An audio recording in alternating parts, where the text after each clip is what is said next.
বাংলাদেশের বাইরে পৃথিবীর বিভিন্ন প্রান্তে যেখান থেকে চ্যানেলে দেখছেন আপনাদের সকলকে সাদর আমন্ত্রণ দ্বিতীয় মাত্রা দেখবার জন্য। প্রিয় দর্শক, বাংলাদেশ এক গভীর সংকটের মধ্য দিয়ে যাচ্ছে এবং এই সংকটে ধীরে ধীরে ঘনীভূত হচ্ছে, যদিও কেউ কেউ এই বিষয়ের সঙ্গে একমত নন এবং অনেকেই যেমনটা মনে করেন যে গভীর সংকট, কেউ কেউ মনে করেন দেশে কোনো সংকট নেই। সংকটের পরিত্রাণের উপায় কি? অনেকের কাছেই মনে হয় যে স্বাভাবিক পরিত্রাণের উপায় যেগুলো সেগুলো ধীরে ধীরে সংকুচিত হয়ে আসছে। কিন্তু প্রতিটি মানুষ উপলব্ধি করতে পারেন যে প্রত্যেকের জীবন এখন নিরাপত্তাহীনতার মধ্যে আছে। দেশের অর্থনীতি, শিক্ষা সহ সমাজের নানান ক্ষেত্রে এক ধরনের অচল অবস্থা এবং যে অবস্থার মধ্য দিয়ে যাচ্ছে বাংলাদেশ, তাতে বাংলাদেশের 16 কোটি মানুষের বোধ করি প্রায় সবারই মানসিক স্বাস্থ্যের উপরেও এর একটা বিরূপ প্রভাব পড়ছে। দেশের বর্তমান পরিস্থিতি নিয়ে কথা বলবার জন্য আজকে যিনি আমার অতিথি, তিনি এই সময়টাতে নানা কারণেই আলোচনার মধ্যে আছেন এবং যে পরিচয়টি না দিলেও চলতো, কিন্তু বাস্তবতা নিরিখে এই পরিচয়টি দেওয়া দরকার যে তিনি একজন মুক্তিযোদ্ধা। দর্শক, আমার আজকের অতিথি ইংরেজি দৈনিক দ্য ডেইলি স্টার সম্পাদক মাহফুজ আনাম। স্বাগত আপনাকে স্টুডিওতে। সারাম, যে প্রশ্ন দিয়ে শুরু করতে চাই, আসলে প্রশ্নটাকে আপনার কথাই সূচনায় শুনতে চাই যে বাংলাদেশ এখন যে অবস্থার মধ্যে দিয়ে যাচ্ছে আপনি সেটিকে কিভাবে দেখেন? সম্প্রতি আপনার লেখাও আমি পড়েছি, আপনি লিখেছেন আপনার কাগজে। সো আপনি যদি তৃতীয় মাত্রার দর্শকদের জন্য বলেন যে অবস্থার মধ্যে দিয়ে বাংলাদেশ যাচ্ছে, আপনি নিজে সেটিকে কিভাবে দেখছেন? আমি মনে করি এটা খুবই একটা সংকটপূর্ণ অবস্থার মধ্যে দিয়ে যাচ্ছি এবং জিনিসটা আরো জটিল থেকে জটিলতর হচ্ছে, কেননা যাদের কাছে আমরা দেশ চালানোর ভার দিয়েছি, অর্থাৎ আমাদের রাজনৈতিক নেতৃবৃন্দ, এবং আমরা পার্লামেন্টারি ফর্ম অফ গভর্নমেন্ট, সেখানে সরকার দেশ পরিচালনা করার দায়িত্ব পান জনগণের ভোটে। আবার বিরোধী দল, তাদেরও একটা ভূমিকা থাকে এবং যেখানে বিরোধী দলের বাইরেও একটা বিরাট দল বাংলাদেশ এখন বিরাজমান। তো একটা গণতান্ত্রিক কালচারে কিন্তু খুব স্বাভাবিকভাবেই আমরা আশা করতে পারি যে নেতা নেত্রীরাই, যাদেরকে জনগণ তাদের নেতা নেত্রী বানিয়েছে, তারা আলোচনার মাধ্যমে একটা সমাধান করবেন। তো এখন আনফরচুনেটলি বর্তমানে সরকারের দৃষ্টিভঙ্গি থেকে আলোচনা কথাটাই একটা অলমোস্ট লাইক বিট্রিয়ালের মতো নাকি। যারা আলোচনা করার কথা বলে তারা সন্ত্রাসীদের অনুপ্রেরণা যোগাচ্ছে, তারা বেসিক্যালি এক্সট্রিমিজম সাপোর্ট করে। এই ধরনের একটা বলতে পারেন যে কথা বলার ফলে ডায়ালগ বা আলোচনার পথ বন্ধ হয়ে যাচ্ছে। কিন্তু প্রশ্নটা জাগে আর কি, যে যদি আলোচনার মধ্যে না হয় তাহলে কিসে হবে?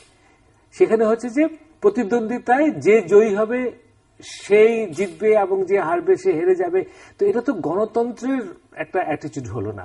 এবং সরকারের অনেক মন্ত্রীর মুখে শোনা যায় যে সন্ত্রাসীদের সঙ্গে কি করব, এরা রাজাকারদের বংশধর, এরা দেশেরই স্বাধীনতায় বিশ্বাস করে না, ওদের সঙ্গে কি কথা বলবো। তো এখন ধরেন জামাত নিয়ে কথা হতে পারে, বাট বিএনপি তো নির্বাচনে দুবার জিতেছে, বিএনপি নিজের দাবিতে 3 বার জিতেছে, তারা 2 বার সরকার চালিয়েছে। তখন আওয়ামী লীগ অপোজিশনে ছিল, তাদের সঙ্গে তো তোমরা কথা বলেছো, রাজনীতি করেছো, যদিও কথা ডায়ালগ তাদের সঙ্গে করো নাই, but you are a part of a political process. At least 91 থেকে গত নির্বাচন পর্যন্ত। তো হঠাৎ এখন তাদের সঙ্গে কোন রকম কথাই বলা যাবে না, তারা এমনই একটা গোষ্ঠী হয়ে গেল, যার ফলে আমি মনে করি দেশের সংকটটা যতটা না গভীর সংকট, তার চেয়ে আরো বেশি গভীর হয়ে যাচ্ছে দিন দিন। যে এই আমাদের যারা নেত্রী, যাদের উপরে দেশ আস্থা রাখে, তারা একেবারেই বৈরী হয়ে যাচ্ছেন। এবং আমি বলবো সরকার ধরেন অধিকতর ভাবে আইন শৃঙ্খলা বাহিনীর উপরে নির্ভরশীল হয়ে তারা দেশ পরিচালনা করছেন। এবং যেটা যে বলে আর কি, যে জনগণের জনগণ দ্বারা শাসিত দেশ, তো সেই জনগণের কথা কিন্তু 2 দলের কেউ ভাবছে না। আমি এতক্ষণ সরকারকে দোষী করে বলছি, বাট একাধারে ইনফ্যাক্ট আমি একবার এক টক শোতে বলছিলাম যে বর্তমান ক্রাইসিসের জন্য আমি অপোজিশনকে 80% দোষ দেই, সরকারকে 20%। 80% কেন দোষ দিই? যে এই যে দিনের পর দিন একটা অর্থহীন, কোনো একটা বলতে পারেন যে দর্শনহীন, কোনো একটা গন্তব্যস্থানহীন তারা হরতাল দিয়ে যাচ্ছেন এবং একটা শেষ অবরোধ এবং হরতাল এবং ট্রাফিক জ্যামে ঢাকা শহরে এখন চলা যাচ্ছে না এই হরতালের মধ্যে। কিন্তু আবার ইকোনমিতে এটা কিন্তু বিরূপ প্রভাব পড়ছে। আমাদের গ্রামের কৃষকদের তাদের জিনিসপত্র ঢাকায় পাঠাতে পারছেন না বা বাজারে পাঠাতে পারছেন না।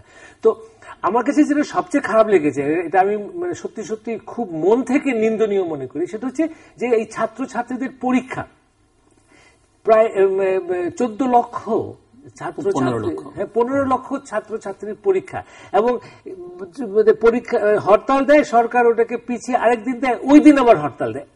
মানে ভাবটা হচ্ছে যে পরীক্ষা দিতে দিব না, তো পরীক্ষা দিতে দিব না, এটা কি রাজনীতি হতে পারে? এরা তো বাচ্চা ছেলে মেয়ে।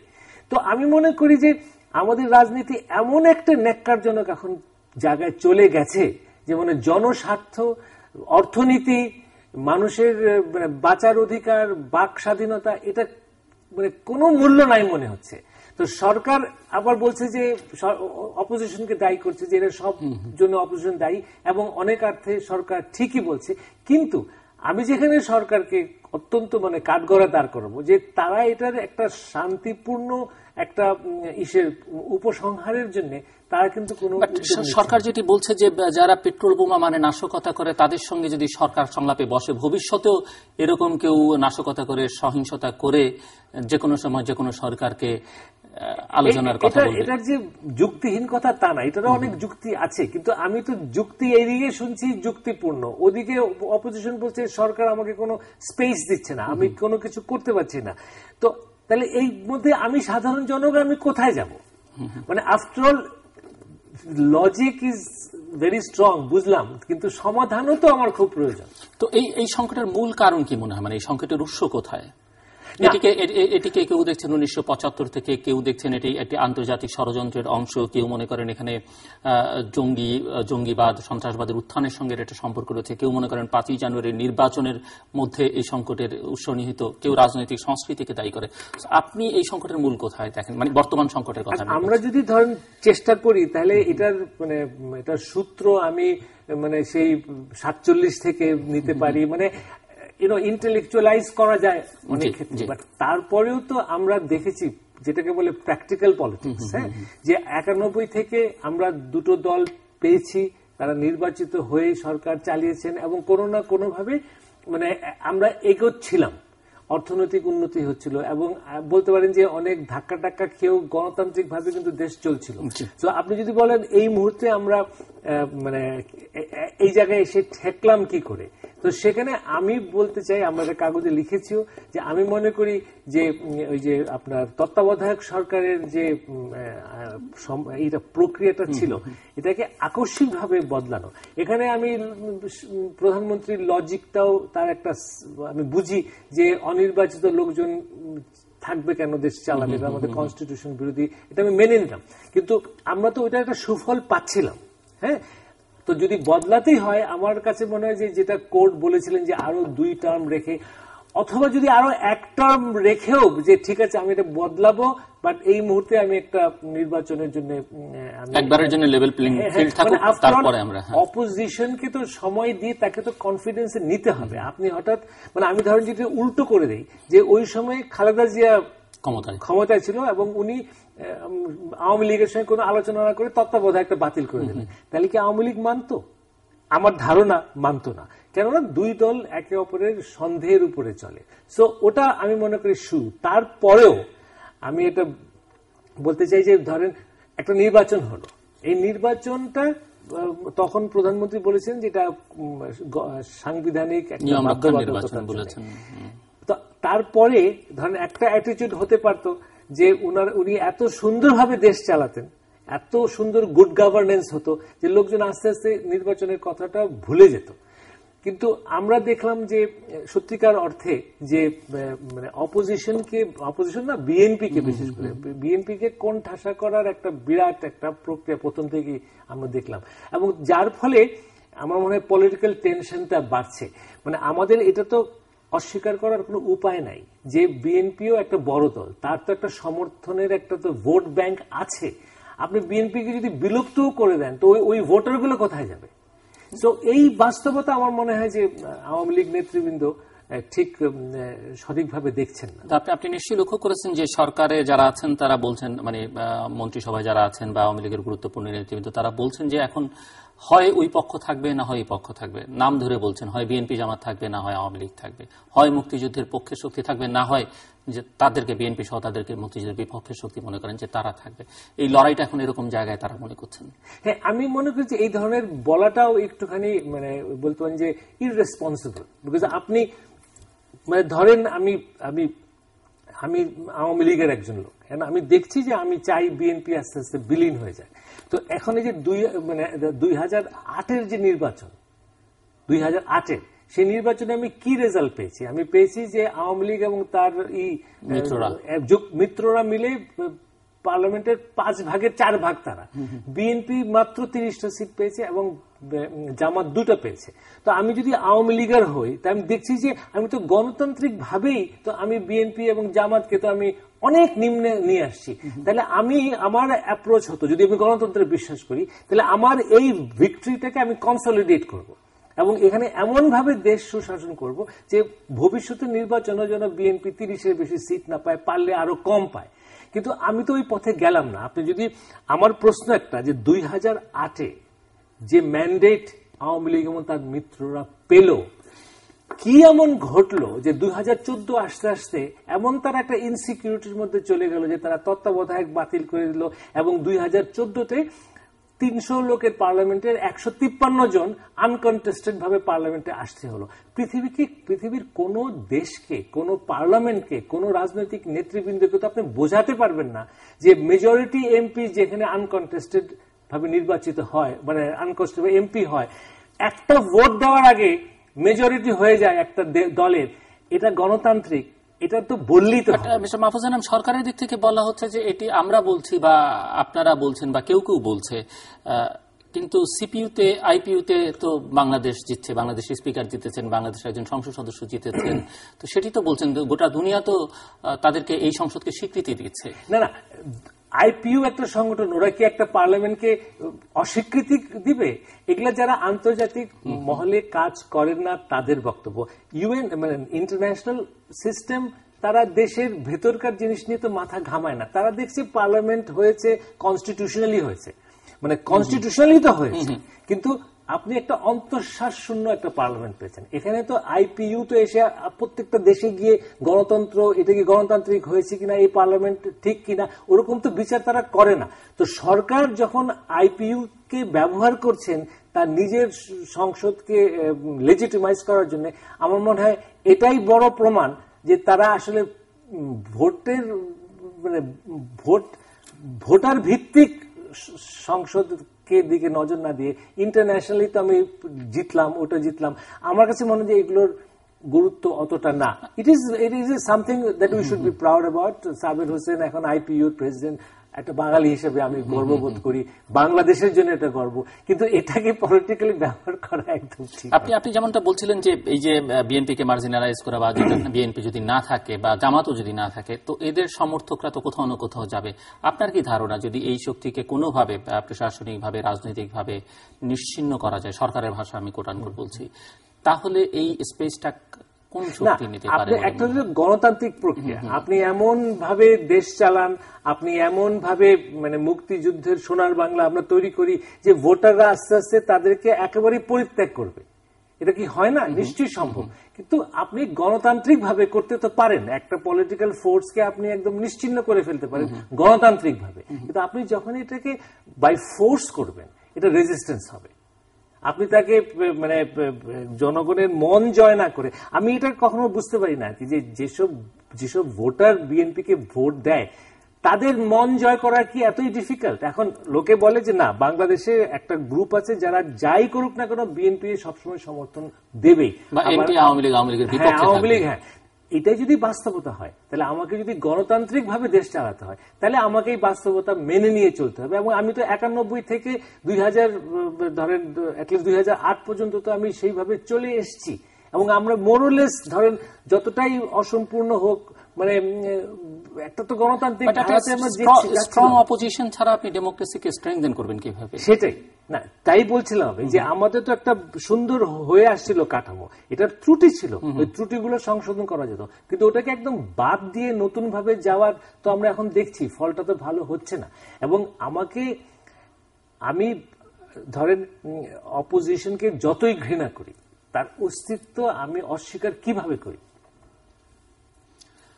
এখন এই সংকটকে কেন্দ্র করে নানা রকমের তৎপরতা আছে। তার মধ্যে দেশের নাগরিক সমাজ থেকে কিছু কিছু উদ্যোগ, কথাবার্তা অনেকে বলবার চেষ্টা করছেন, কিন্তু সেটি সরকার কোনোভাবেই অ্যাকসেপ্ট করছে না, এবং সুশীল নিয়ে এখন নানা ধরনের কথাবার্তা আছে।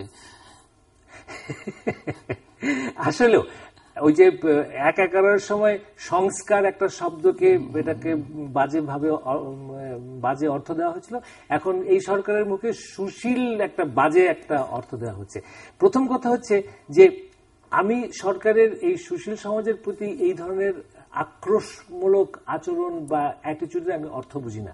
ধরেন শামসুল হুদা সাহেব কয়েকজন মিলে ওনারা কি কাজটা করেছিলেন? ওনারা 3টা চিঠি লিখেছিলেন, একটা প্রেসিডেন্টের কাছে, একটা প্রধানমন্ত্রী আর একটা বেগম খালেদা জিয়ার কাছে। কি বলেছিলেন ওখানে? যে ভাই আপনারা আলোচনা করে সমাধান করেন, আমরা অস্থির হয়ে আছি। এখন ধরেন সরকার মনে করলেন যে এই জিনিসটা ঠিক হয়নি, তো ওনারা ইজিলি বলতে পারতেন যে এই নাগরিক গ্রুপ তোমাদের কথাটা বাস্তব ভিত্তিক নয়, এটা সম্ভব না। কিন্তু তাদের উপরে যে আক্রোশ, তাহলে আমি কি ধরনের গণতন্ত্র চর্চা করছি যে আমি একজন একটা রেসপন্সিবল নাগরিক হয়ে আমি কিছুই বলতে পারবো না? আমি ধরেন একটা বললাম, অবাস্তব একটা কথা বললাম, ওরা তো বলে নাই যে এই সরকার তুমি এখনই নেমে যাও, ওরা তো বলে নাই যে আওয়ামী লীগের সরকার অবৈধ, এমন তো মানে ডিস্টেবিলাইজিং তো তারা কিছু বলে নাই। তারা একটা বলছে যে আলোচনা করো, প্রত্যাখ্যান করে দাও যে না এটা ঠিক না। কিন্তু তাদেরকে নিয়ে যে ধরনের তাদের উপরে আক্রোশ, এবং মানে তারা কি করে, সবাইকে চিনি, সবার বিরুদ্ধে এটা আছে, আমি একেবারে স্তম্ভিত হয়ে যাচ্ছি। সো আমি সরকারের তরফ থেকে শুধু অপোজিশনের প্রতি না, এনি গ্রুপ যারা একটা অন্য ভিন্ন মত পোষণ করার চেষ্টা করে, তাদের প্রতি যে একটা আক্রমণাত্মক যে ভাব, এটা ওরাই প্রমাণ করছেন যে গণতান্ত্রিক পরিবেশ ওনারা সৃষ্টি করতে রাজি নন। আমার এইটাতে আমার সবচেয়ে বড় দৃষ্টান্ত বলে মনে হয় যে একটা গ্রুপ নয়, একটা বলেছে কথা, এমনকি ডিস্টেবিলাইজিং কথা বললো।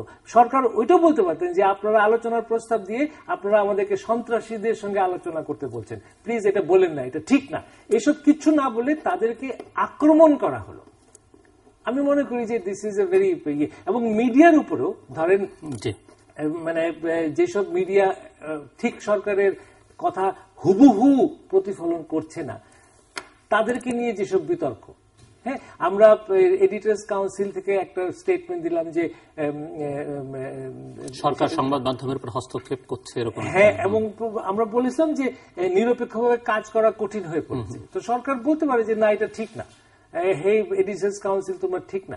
কিন্তু মানে যেভাবে এটাকে মানে বলতে পারেন যে রিয়াকশন করা হলো, এবং আমি দুঃখের সঙ্গে বলতে চাই এবং ওনাকে সম্মান করেই বলতে চাই যে প্রধানমন্ত্রী পার্লামেন্টের ফ্লোরে গিয়ে ডেইলি স্টারকে বললেন যে এটার বিরুদ্ধে ব্যবস্থা নেওয়া হবে। তো এটা তো মানে গণতন্ত্রে কেন আমি এই কথা, কিন্তু মিস্টার আনাম আপনি কেন সরকারের দিকটাই বা প্রধানমন্ত্রীর দিক দেখছেন? আপনার এডিটর্স কাউন্সিলও তো শেষ পর্যন্ত ঐক্যবদ্ধ থাকছে না, বা কথাবার্তায় আমরা তো সেই প্রথম রাত থেকে প্রতিক্রিয়া দেখছি অনেক এডিটর নিয়ে। না, এখানে আমি মনে করি যে এই ঐক্যবদ্ধ অবশ্যই আমরা আছি। আমাদের প্রেসিডেন্ট উনি আমেরিকা থেকে বলেছেন যে উনি আমাদের এই স্টেটমেন্টের সঙ্গে সম্পূর্ণ উনি একমত পোষণ করছেন না। এর বাইরেও কোন কোন এডিটর আমি টেলিভিশনে দেখেছি যে তারাও বলেছেন। হ্যাঁ, সেখানে আমি যদি নাম ধরে বলি যে শ্যামল দত্ত, উনি এইটার সদস্য, উনি দ্বিমত পোষণ করেছেন, উনি মিটিং এ ছিলেন না। আর দুটো সম্পাদক যারা ভেতরে ছিলেন তাদের নামে বলা হচ্ছে যে তারা এটার ঘোরতর বিরোধিতা করছেন। এটা সম্পূর্ণ অসত্য। আমরা যারা 10 জন যারা মিটিং এ ছিলাম, আমি একটু নাম বলি আর কি। আমাদের ওই মিটিং এ যারা ছিলেন, মতিউর রহমান প্রথম আলোর, মতিউর রহমান চৌধুরী মানব জমিনের, রিয়াজউদ্দিন নিউজ টুডে, তারপরে খন্দকার মনিরুজ্জামান সংবাদের, নুরুল কবির নিউ এজের, তারপরে এমদাদুল হক মিলন কালের কণ্ঠে, নঈম নিজাম বাংলাদেশ প্রতিদিন, তারপরে ছিলেন আমি ছিলাম নিজে, তারপরে দেওয়ান হানিফ বণিক বার্তা, জাফর সোভান ঢাকা ট্রিবিউন, আশা করি কাউকে বাদ পড়লো না। তো আমরা আমাদের মোট সদস্য হচ্ছে 24 জন, তার মধ্যে আমরা 10 জন ওখানে ছিলাম। কোরামের বেশি হয়েছে। এবং সেখানে আমি বলি সংবাদের মনিরুজ্জামান এবং নাঈম নিজাম তারা প্রথমে আমাদের এই বিবৃতিতে দেখে ওনারা বললেন যে আমরা টেলিভিশনের দেখেন বিবৃতির সাবস্টেন্স যেগুলো ওটা নিয়ে না, ওনারা বলছেন টেলিভিশন সম্বন্ধে আমরা বলবো কি বলবো না। মনিরুজ্জামান অবশ্যই টেলিভিশন আমি দেখেছি অন করেছেন, সেটাই মনিরুজ্জামান এবং নাঈম নিজাম, হ্যাঁ দুজনেই বলেছেন। তারপরে আমরা বললাম যে দেখেন মানে মিডিয়ার স্বাধীনতা তো ভাগ করা দেয়, যে সংবাদপত্র স্বাধীনতা ঠিক আছে, টেলিভিশন জাহান্নামে যায়, বা টেলিভিশনের স্বাধীনতা ঠিক আছে, আপনার radio. Media freedom is a composite thing. এটা বলার পরে সবাই এগ্রি করলো এবং আলটিমেটলি যে স্টেটমেন্টটা দেওয়া হয়েছে এটা সর্বসম্মতিক্রমে, এবং যারা বলেছেন যে এটার মধ্যে বিরোধিতা ছিল এটা অসত্য বলছেন। এবং আমি আপনাকে দৃঢ়ভাবে বলতে চাই যে দিস স্টেটমেন্ট ওয়াজ ইউনানিমাস। হ্যাঁ, আমাদের প্রেসিডেন্ট উনি মিটিংয়ে ছিলেন না, ইনফ্যাক্ট উনি মিটিং ডাকার প্রক্রিয়ার সঙ্গে সম্পৃক্ত ছিলেন। উনি ওনার অনুমতিক্রমে, ওনার সম্মতিক্রমে আমি মিটিং ডেকেছি। উনি আমেরিকায় গিয়ে স্টেটমেন্টটা দেখে উনি বলছেন এটার সঙ্গে উনি একমত নন। হতেই পারে, উনি তো মিটিংয়ে ছিলেন না, কিন্তু আমাদের যে সংগঠন, আমাদের যে সংবিধান, কনস্টিটিউশন, গঠনতন্ত্র যেটা, সেখানে স্পষ্ট বলা আছে যে কোরাম হবে, কোরামে যদি একটা সিদ্ধান্ত হয় সেটা সবার জন্য প্রযোজ্য। সারোয়ার ভাই উনি মিটিং যখন দেখেছিলেন উনি ঢাকায় ছিলেন, কিন্তু হঠাৎ করে ওনাকে আমেরিকা যেতে হলো স্বাস্থ্যগত কারণে। এটা একটা অত্যন্ত দুঃখজনক ব্যাপার এবং আমি দৃঢ়ভাবে বিশ্বাস করি যে সারোয়ার ভাই দেশে ফিরে আসলেই এই জিনিসটা একদম আমাদের মধ্যে সমস্ত যেটা কমিউনিকেশন গ্যাপ আছে সেটা হবে, এবং সম্পাদক পরিষদ অবশ্যই মানে কোন ধরনের মানে এর মধ্যে কোন বিভাজন। মিডিয়ার ক্ষেত্রে হস্তক্ষেপ বা স্বাধীনভাবে কাজ করতে পারছেন না, সেটি কেন বলছেন, কেন মনে হচ্ছে আপনাদের? আচ্ছা, আপনি যদি দেখেন যে প্রধানমন্ত্রী যদি পার্লামেন্টে দাঁড়িয়ে যদি একটা কাগজের কথা বলেন তো অন্যান্য কাগজের সম্পাদকরা তাতে কি ভীত সন্তুষ্ট হবে না? এটা হলো এক নম্বর। দ্বিতীয় কথা, যে কাগজে কি ছাপা হচ্ছে না হচ্ছে এটা দিয়ে ফোন কল আমি হয়তো খুব কার্টিয়াসলি ফোন কল পাই, অন্যরা অন্যভাবে পাই তো। আচ্ছা, তারপর আরেকটা আপনি জিনিস দেখেন যে আমি একটা ছবি ছেপেছিলাম, একটি পোস্টার ছেপেছিলেন ছবি, সেটি নিয়ে কথা হয়েছে এবং এতে অনেকে বিরক্ত হয়েছেন, অনেকে আপনার গ্রেফতার দাবি করেছেন। চিন্তা করে দেখেন এটা কি ধরনের গণতন্ত্র। এখন ধরেন আমি একটা ছবি ছাপিয়েছি, কেউ কেউ মনে করতে পারেন এটা ভুল সিদ্ধান্ত, কেউ কেউ মনে করেন সঠিক সিদ্ধান্ত, এবং ওখানে আমি কিন্তু স্পষ্টভাবে বলেছি আমার ক্যাপশনে এবং একটা বড় হেডিং এ যে এক্সট্রিমিস্ট ফ্যানাটিক্স রেইজিং দেয়ার আগলি হেড। উদ্দেশ্যটা কি, যে আমি দৃষ্টি আকর্ষণ করেছি সরকারের, জনগণের, যে এই ধরনের একটা ব্যান্ড অর্গানাইজেশন, অনেকে বলছেন যে ব্যান্ড অর্গানাইজেশনের ছবি তুমি কেমন করে ছাপো। আরে ভাই, ব্যান্ড অর্গানাইজেশন বলেই তো আরো গুরুত্বপূর্ণ। এটা ওই সংগঠন যদি ব্যান্ড না হয় তারা তো উন্মুক্ত ভাবে তো তাদের কাজ করতে পারবে। যে সংগঠনটা সরকার ব্যান করেছে সেই সংগঠন চুপি চুপি এরকম কাজ করছে, তারা সেনাবাহিনীর মধ্যে কনফিউশন সৃষ্টি করার চেষ্টা করছে, জনগণনা করছে। সো আমি মনে করেছি আমার একটা সাংবাদিক দায়িত্ব যেটা সরকারের দৃষ্টিতে আনা, জনগণের দৃষ্টিতে আনা, যে এরা কিন্তু আবার নস্যাৎমূলক কাজ করছে। এবং দেখেন সারাক্ষণ সমস্ত পৃথিবীতে বিন লাদেনের যুদ্ধ আমেরিকার সঙ্গে, তারা বিন লাদেন তো টাইম ম্যাগাজিন তাকে তো পার্সন অফ দ্য ইয়ার বানিয়েছে, তো তারা কি বিন লাদেনকে সাহায্য করেছে? সো আমি মনে করি এখানে দৃষ্টিভঙ্গির একটা বিরাট পার্থক্য এবং অসহিষ্ণুতা এবং সমস্ত দরজার পেছনে শত্রু খোঁজার একটা মানসিকতা, যেটা সত্যিকার অর্থে কিন্তু কাম্য নয়, শোভনীয়, মানে শোভনীয়তা নয়, শুভ দিকেও আমরা। এই যে দৃষ্টিভঙ্গির কথা বললেন, এই দৃষ্টিভঙ্গি তো উইদিন দ্য মিডিয়া আছে, মানে মিডিয়ারই তো এখন একটা বড় অংশ মনে করে যে কি আমাদের দেখানো উচিত, কি দেখানো উচিত না, কি বলা উচিত, বলা উচিত না, ভিন্ন মতকে আমরা কতটা আশ্রয় প্রশ্রয় দিব, দেয়া সমীচীন কিনা, এগুলো নিয়ে তো এখন প্রবল বিতর্ক হচ্ছে, বিভিন্ন টক শোতেও হচ্ছে, টেলিভিশন।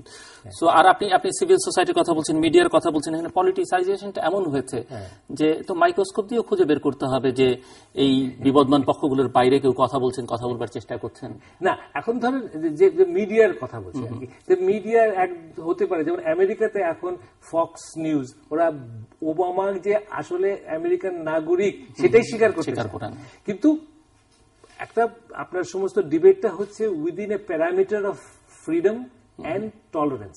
এখন আমি যেটা মনে করি আর কি, যে ধরেন একটা ফিলসফি আছে অফ দ্য মিডিয়া, সেটা কি, যে informed people are the best guarantee for democracy. আপনি জনগণকে সমস্ত তথ্য দেবেন, একদম উন্মুক্ত তথ্য প্রবাহতে থাকবে, জনগণ জানবে এবং জনগণই হচ্ছে আলটিমেট গ্যারান্টর। কনসিকুয়েন্স ভাববে কিনা মিডিয়া, আপনি কি মনে করেন? সরি, মানে আপনি যে ইনফরমেশন দিচ্ছেন তার কনসিকুয়েন্সটা কি হতে পারে সেটি আপনার ভাবনা আসা দরকার কিনা? এখানে ধরেন দুই একটা জায়গায়, যেমন দেশের একদম ধরেন আমাদের একটা কোনো মিলিটারি ইস্যু আছে যেখানে জানানোটা আমাদের সিকিউরিটি থ্রেট হচ্ছে, ওইসব জায়গায় তো আমরা মিডিয়া অত্যন্ত আপনার সতর্ক। আজ অব্দি এতগুলো নিউজ পেপার আছে, এতগুলো আজ অব্দি ভালো ভালো কাগজ বা ভালো ভালো টেলিভিশন স্টেশন এমন তো দায়িত্বহীনের কোনো কাজ করেনি যেটা দেশের মানে আপনার সিকিউরিটি ইস্যু হয়ে দাঁড়িয়েছে। সো আমি মনে করি যে বাংলাদেশ অনেক অগ্রসর হয়েছে, যেমন ধরেন ইকোনমিতে আমরা অনেক এগিয়েছি, আমরা ম্যাচিউরিটিতেও এসেছি এবং আমাদের গণতন্ত্র আমি ধারণা করছি, আমি বিশ্বাস করি যে এমন একটা জায়গায় এসেছি যেখানে ভিন্ন মত নিয়ে আমরা কিন্তু বসবাস করার মতো একটা জায়গায় এসে যাচ্ছি। সেখানে হঠাৎ করে মানে ভিন্ন মত প্রকাশ করলেই তুমি শত্রু, এই মানসিকতাটা ইমম্যাচিউরিটির লক্ষণ এবং এটা বাংলাদেশকে এগিয়ে নিয়ে যাবে না।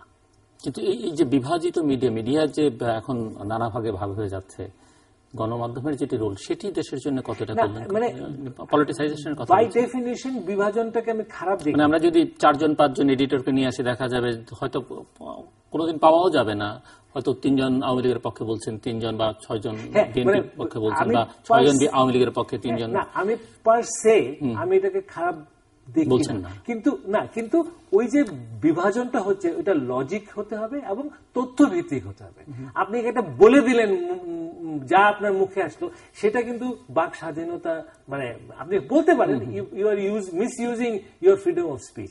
আমি পার সে আমি যে বিভিন্ন সম্পাদক বা ধরেন টেলিভিশন মিডিয়ার মধ্যে বিভাজনটাকে আমি পার সে আমি এটাকে খারাপ চোখে দেখি না, যদি কিনা এই ভিন্ন মতটা তথ্যভিত্তিক হয়, গণতান্ত্রিক মানসিকতার বহিঃপ্রকাশ হয় এবং সত্যিকার অর্থে আমরা বিভিন্ন ধরনের মত প্রকাশ করে একটা সঠিক মতে আসার ওই ধরনের একটা প্রয়াস থেকে হয়। কিন্তু আমি যদি একে অপরকে হেয় করার জন্য আমার বিভাজনটা ব্যবহার করি, তাহলে কিন্তু একটা কনস্ট্রাকটিভ একটা সম্ভাবনাকে আমি কিন্তু ডিস্ট্রাকটিভ দিকে নিয়ে যাব।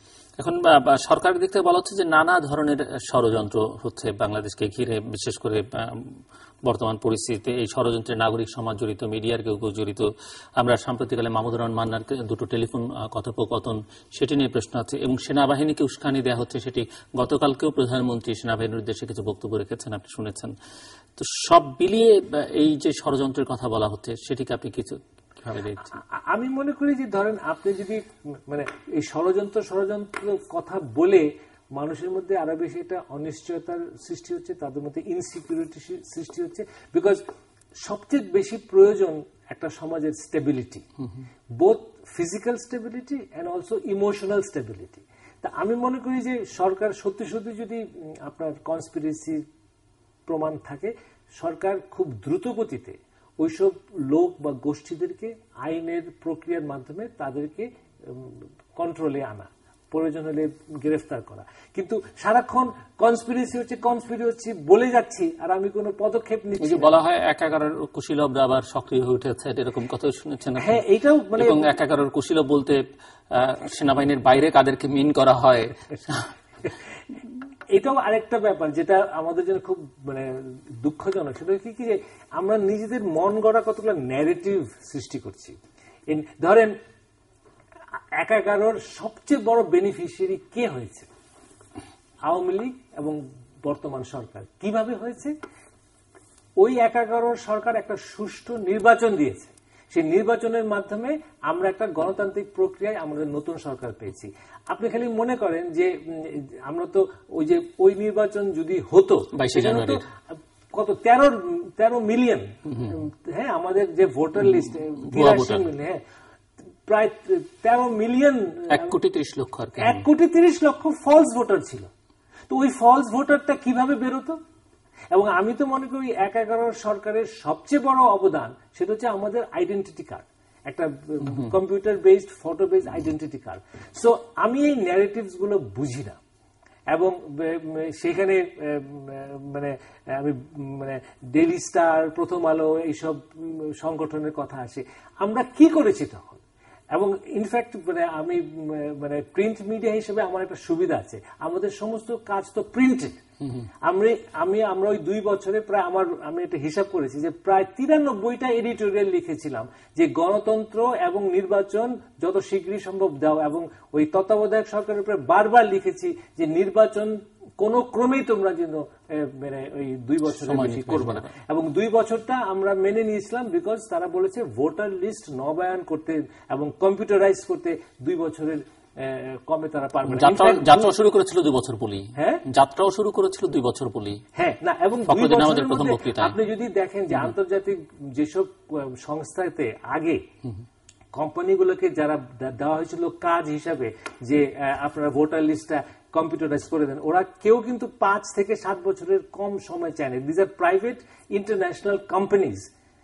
আমাদের দেশে আমি মনে করবো যে একটা বিরাট মানে প্রশংসার কাজ করেছে সেনাবাহিনী।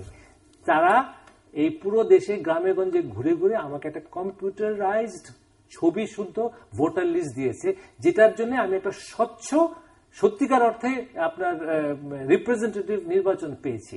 তো এই যে 1-11 বলে যে একটা ঢালাও ভাবে যে এখন গালির মতন হয়ে যাচ্ছে, আমি মনে করি এটা হচ্ছে একটা খুব convenient narrative which is far from the truth. আপনি কি মানে ডেইলি স্টার সম্পাদক হিসেবে দেখতে পান কোন ধরনের ষড়যন্ত্র, অন্য কোন ষড়যন্ত্র হচ্ছে বা সেনাবাহিনীকে কেউ উস্কানি দিচ্ছে বা ইনভাইট করছে? আমি খুবই মানে আমার কাছে খুব লজ্জা লাগে যে উস্কানি দিচ্ছে সেনাবাহিনীকে। আমার এতই ইমেচিওর। আমার আজকে এত বছর পরে বাংলাদেশে, এবং আমরা যে একদিকে আমরা সেনাবাহিনীর প্রশংসায় পঞ্চমুখ, সেনাবাহিনী দেশপ্রেমিক, সেনাবাহিনী হ্যান ত্যান, তাদের ম্যাচুরিটি আসছে, তাদের প্রফেশনালিজম বেড়েছে, সবকিছু, আবার তারপরে সেনাবাহিনীকে উস্কে দেয়। আমি তো মনে করি যে সেনাবাহিনী আমাদের দেশে এখন অত্যন্ত একটা ম্যাচিউরড ইনস্টিটিউশন। তারা তার নিজেদের মানে পলিসি না, নিজেদের রুলস অনুযায়ী তারা নিজেরা কাজ করছেন, তারা প্রশিক্ষণ লাভ করছেন, তারা ম্যাচুরিটি করছেন। এবং বারবার বলা যে সেনাবাহিনীকে উস্কে দেওয়া হচ্ছে, উস্কে দেওয়া, আমি তো মনে করি যে সেনাবাহিনী ইজ এ ম্যাচিউরড অর্গানাইজেশন। আর যদি উস্কানোর মতন কোনো যদি এভিডেন্স পাওয়া যায়, তাহলে এটাকে একেবারে শুরুতেই নির্মূল করে দেওয়া উচিত। নির্মূল করে ওটাকে you should be a closure. কিন্তু বারবার ষড়যন্ত্র হচ্ছে সেনাবাহিনীকে নিয়ে, সেনাবাহিনীর ভেতরে হ্যান ত্যান, এটা বলে সেনাবাহিনীকে কিন্তু হেয় করা হচ্ছে বলে আমি মনে করি। সো ইফ দ্যার ইজ মানে আমার শেষ কথা হচ্ছে যে আওয়ামী লীগ সরকার কিন্তু ক্ষমতায় 2008 থেকে আজকে 2015, তো একাধারে মানে মানে আনইন্টারাপ্টেড ভাবে এক দল এবং শেখ হাসিনা তারা ক্ষমতায়। তো যদি মানে আপনার এই কনস্পিরেসির কথা কোনো ভিত্তি থাকে, তাহলে এই সরকারের সম্পূর্ণ অধিকার আছে সেটাকে উন্মোচন করা, কিন্তু সেটাকে ভিক্টিমাইজ করার জন্য নয়।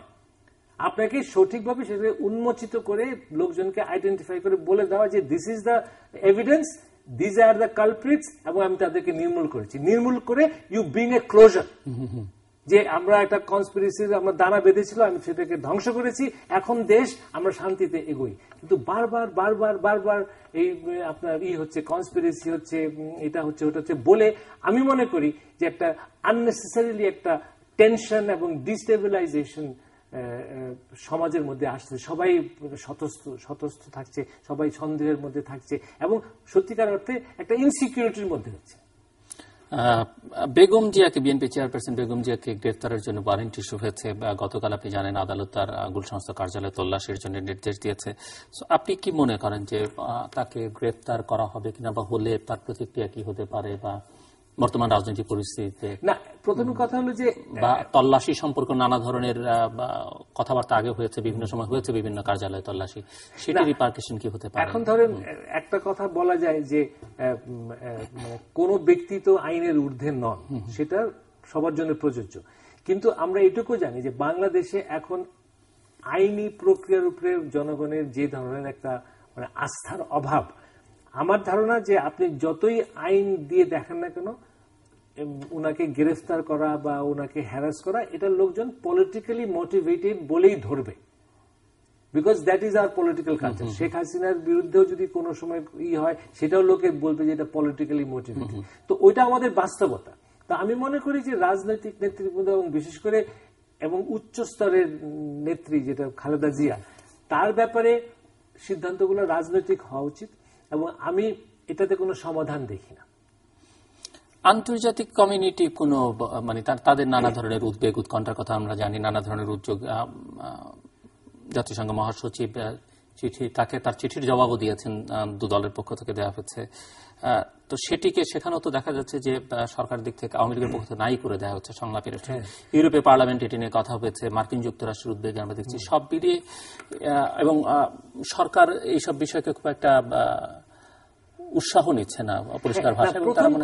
প্রথম কথা, ধরেন আমি একজন বাংলাদেশের একটা গর্বিত নাগরিক হিসেবে আমি চাইবো না যে আমার দেশের আভ্যন্তরীণ ব্যাপারে বিদেশি কোন রকম হস্তক্ষেপ হোক। আমি চাইবো না যে আমার দেশের রাজনৈতিক সমস্যা এটা বাইরের থেকে হোক। এটা হচ্ছে আইডিয়াল সিচুয়েশন।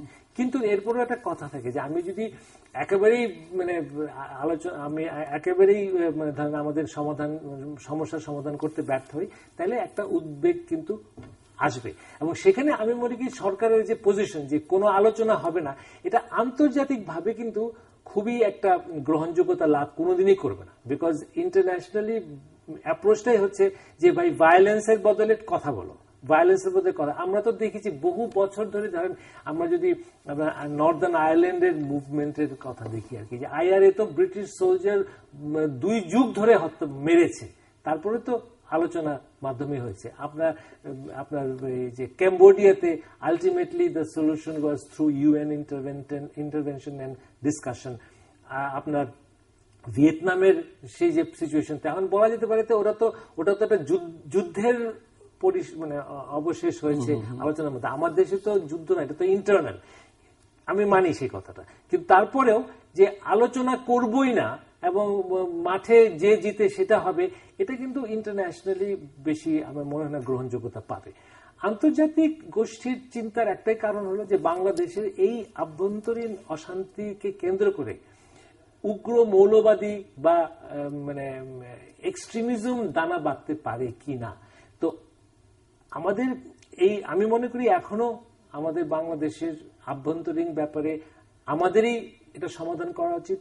বিদেশের কোনো হস্তক্ষেপ আমরা গ্রহণ করা উচিত না। কিন্তু আমরা যদি এই ধরনের সংঘাত চলতে থাকে, আমি সেটা জানি না কতদিন চলতে থাকলে হবে, কিন্তু একটা পর্যায়ে গিয়ে কিন্তু আন্তর্জাতিক মানে মহল তাদের উদ্বেগ প্রকাশ করতেই থাকবে। তবে তারা, আমি মনে করি না স্বাধীন বাংলাদেশের ভেতরে কোন ধরনের করবে তারা। এই সিচুয়েশনটাকে আপনি নিজে রুয়ান্ডার একটা পরিস্থিতির সঙ্গে তুলনা করেছেন কিছুদিন আগে আপনার লেখায়। সো এই অবস্থাটাকে যদি সেরকম চলতে থাকে, মানে সেরকম একটা অবস্থার মধ্যে চলতে থাকে, হস্তক্ষেপটা কোনো না কোনো দিক থেকে তো একটা সময় গিয়ে হবে, যদি সলিউশন আমরা নিজেরা বের করতে না পারি, না বা পলিটিশিয়ানরা না বের করতে পারে। সেইটাই হচ্ছে যে আলটিমেটলি আমাদের পলিটিশিয়ান এবং বিশেষ করে যারা সরকার আছেন তাদেরকে একটা জায়গায় গিয়ে উপলব্ধি তাদের আসতেই হবে যে এই পথে অশান্তি বাড়বে।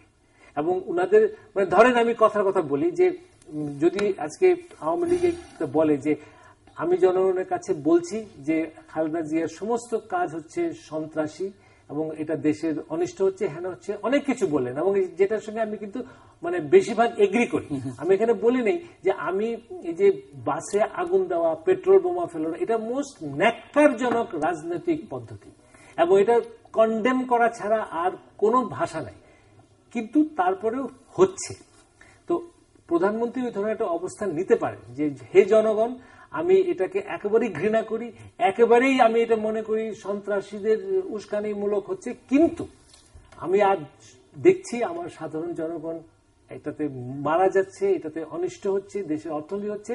তো আমি জনস্বার্থে, দেশের স্বার্থে আমি ঠিক আছে, আমি একটা আলোচনা করতে রাজি আছি। অবশ্যই সঙ্গে সঙ্গে অপোজিশনকে বলতে হবে যে তুমি এই ধরনের আন্দোলন মানে সন্ত্রাসী আন্দোলন তুমি বন্ধ করো।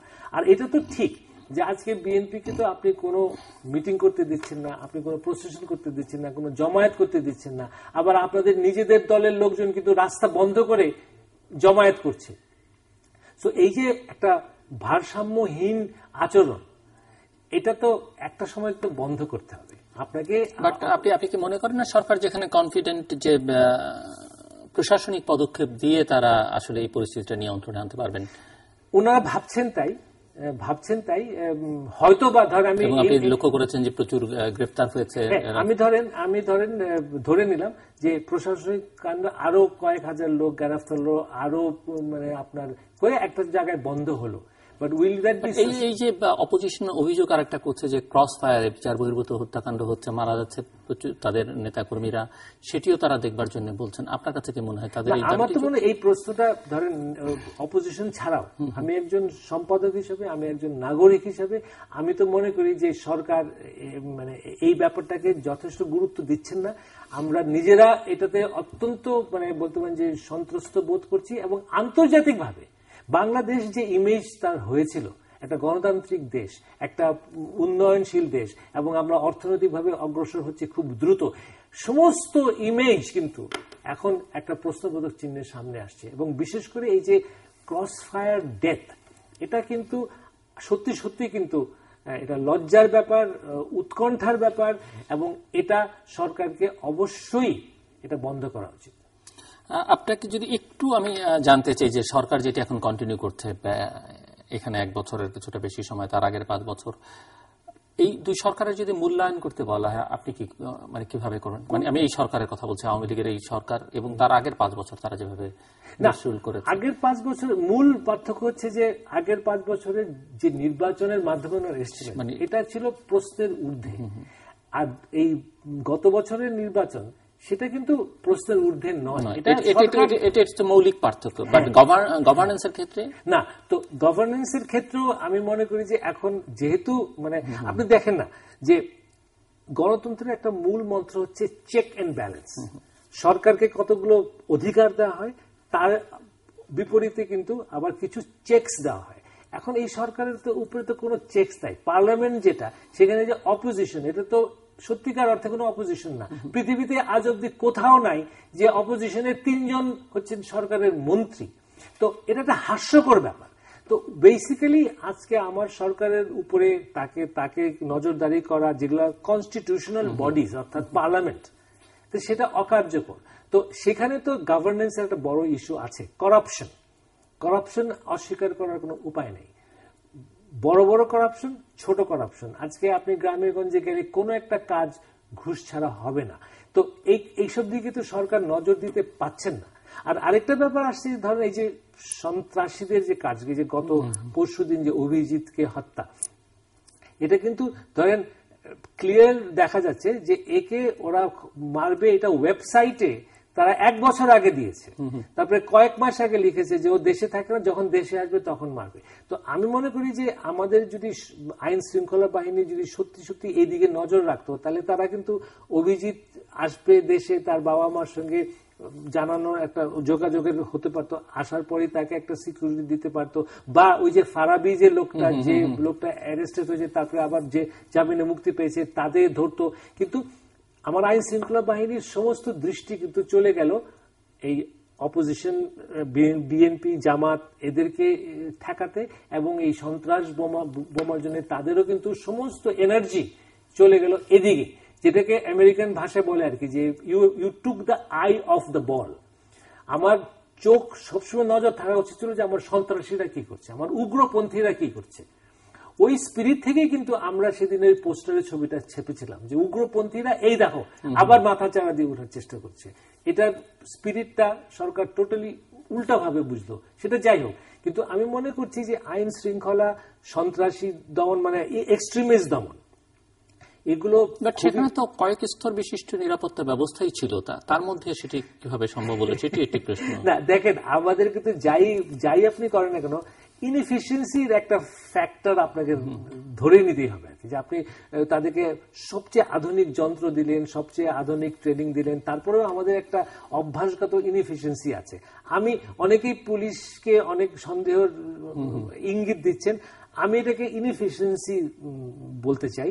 যে ওখানে ছিল ঠিক দৌড় দিয়ে গিয়ে যাওয়ার যে মানসিকতা, তা আমাদের পুলিশের মধ্যে নাই। যদি কিনা আপনি একটা বড় মন্ত্রী হন বা কোনো একটা বড় মানে বেশি রাজনৈতিক নেতা হন, তাদের আদেশে দৌড় দিয়ে যাবে। বাট সাধারণ একটা জনগণ চিৎকার করছে, হচ্ছে, হ্যাঁ কি কি দেখি দেখি করতে করতে কিন্তু অনেক সময় নষ্ট হয়ে যায়। So inefficiency is a very big factor.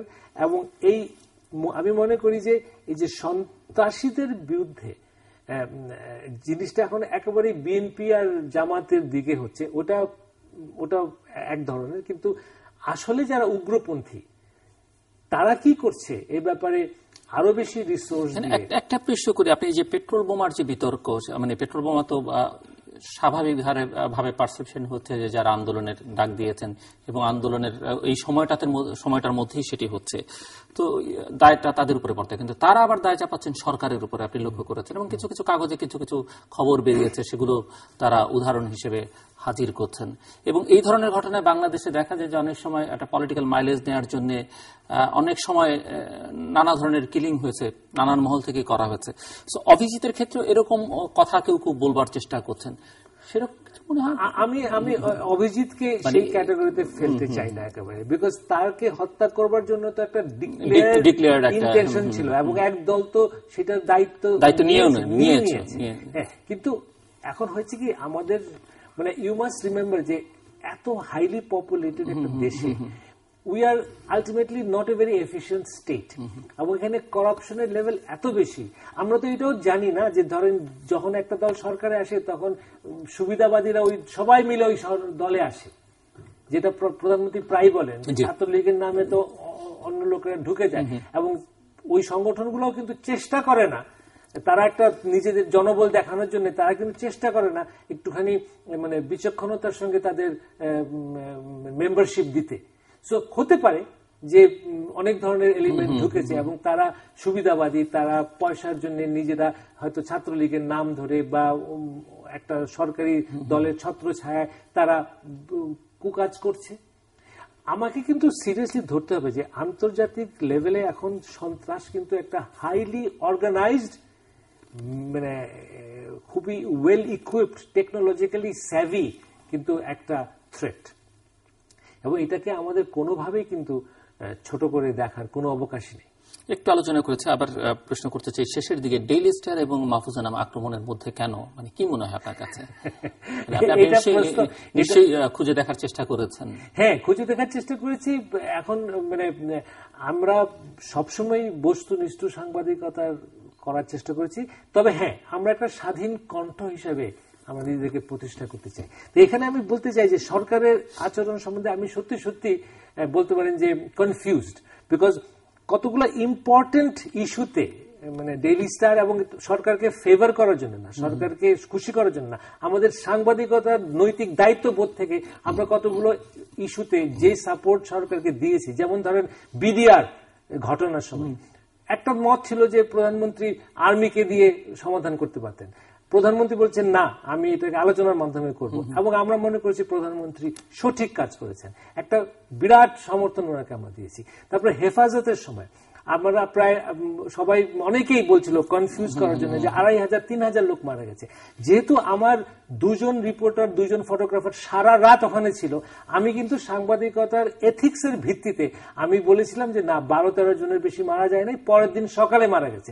এটাও কিন্তু সাংঘাতিকভাবে সরকারের অবস্থানকে দৃঢ় করেছে। তারপরে সন্ত্রাস বিরোধী আন্দোলনে আমরা সরকারকে সমর্থন দিই। তো আমি ঠিক কনফিউজড সিরিয়াসলি বলেন যদি যে সরকারের উষ্মার কারণ কি। হ্যাঁ, এখন ওনারা যদি একটা স্বাধীন মানে একটা কণ্ঠস্বরের প্রতি ওনাদের যদি একটা অ্যালার্জি থাকে তাহলে একটা কারণ খুঁজতে পারি। আমি দৃঢ়ভাবে বলতে চাই যে ডেইলি স্টার এমন কিছু করে নাই যেটা মানে দেশের স্বার্থের পরিপন্থী বা গণতন্ত্রের পরিপন্থী। তবে হ্যাঁ, একটা ইন্ডিপেন্ডেন্ট কাগজের সঙ্গে সরকারের একটা টেনশন থাকে, এটা আমি একটা কনস্ট্রাকটিভ টেনশন বলে মনে করি। কিন্তু সেটা মানে যেভাবে এখন যাচ্ছে এটা গণতন্ত্রকে শক্তিশালী করবে না, গণতন্ত্রকে দুর্বল করবে। এবং এখানে আমি একটা কথা বলতে চাই যে বাংলাদেশে কিন্তু আন্তর্জাতিক ক্ষেত্রে একটা বিরাট বিরাট সুনাম যে আমাদের সংবাদপত্র স্বাধীন। তো সেখানে সম্পাদককে দেশদ্রোহীর কারণে তাকে অ্যারেস্ট করো বা প্রধানমন্ত্রীর মুখ থেকে যে এটার বিরুদ্ধে ব্যবস্থা নেওয়া হবে, কেন একটা ছবি ছাপিয়েছি হুইচ ইজ মানে কোয়াইট ডিবেটেবল, আমি বলবো না যে এটা কারো কারো চোখে খারাপ লেগে থাকতে পারে, বাট আমি মনে করি মেজরিটি লোকজন বুঝবে তার লজিকটা কি। কিন্তু প্রধানমন্ত্রী এই ধরনের বলাটাতে একটা স্বাধীন সাংবাদিকতার যে ইমেজ ইন্টারন্যাশনালি বাংলাদেশের আছে, এটা বড়ভাবে আপনার ক্ষুণ্ণ হবে। আমরা একেবারেই শেষ প্রান্তে, আপনি যেটি বলছিলেন যে বর্তমান সংকট থেকে পরিত্রাণের উপায় হচ্ছে সরকারকে আলোচনার জন্য উদ্যোগ নিতে হবে, বিরোধী দলকে তাদের কর্মসূচিগুলো প্রত্যাহার করে নিতে হবে। কি বিষয় নিয়ে আলোচনা হতে পারে, কিভাবে আলোচনা হতে পারে? কেউ মনে করেন যে একটি নির্বাচনকে ঘিরেই আলোচনা হলেই সব সমস্যার সমাধান হবে কিনা, বা আদৌ সমস্যার সমাধান হবে কিনা, সেই সংকট থেকেই যাবে যে রাজনৈতিক সংস্কৃতির মধ্যে আছে। আপনার কোনো মানে আপনার কাছে কোনো ফর্মুলা আছে কি? না, খুব বেশি সময় নেই। সত্যিকার অর্থে কোনো ফর্মুলা এবং ফর্মুলা আমার মনে কারো কাছেই নেই, কিন্তু মানে এটা খুব একটা সাদামাটা কথা হয়ে যায় যে ভাই ভায়োলেন্স পরিত্যাগ করতে হবে। এবং সেখানে আমি বলি, অপোজিশনকে আমি বলবো আর কি, যে তারা যে রাজনীতিটা করছে এটা গ্রহণযোগ্য না। এবং আমি বুঝতে পারি না তারা কিভাবে, ধরেন আমি এটা আলোচনার মাধ্যমে সে ভবিষ্যতের নির্বাচনে যাই, বিএনপি কোন মুখ নিয়ে নির্বাচনে যাবে? যদি লোকজন প্রশ্ন করে যে তুমি কিভাবে বাসের উপরে পেট্রোল বোমা মারলা, সাধারণ ওটা যদি তাও বলতাম খুব বিকৃত মানসিকতা থেকে যে ওটা আওয়ামী লীগের বাস ছিল, তা তো না, সাধারণ জনগণ যাচ্ছে, তো তুমি কোন মুখ নিয়ে ভোট চাইতে যাবা? আমার মাঝে মাঝে একটা প্রশ্ন যায় যে তারা কি ধরনের রাজনীতি করছে। সো প্রথমে আমাদের ব্যর্থহীন ভাষায় ওটা কিন্তু কন্ডেম করতে হবে, দ্যাট ইজ পয়েন্ট ওয়ান।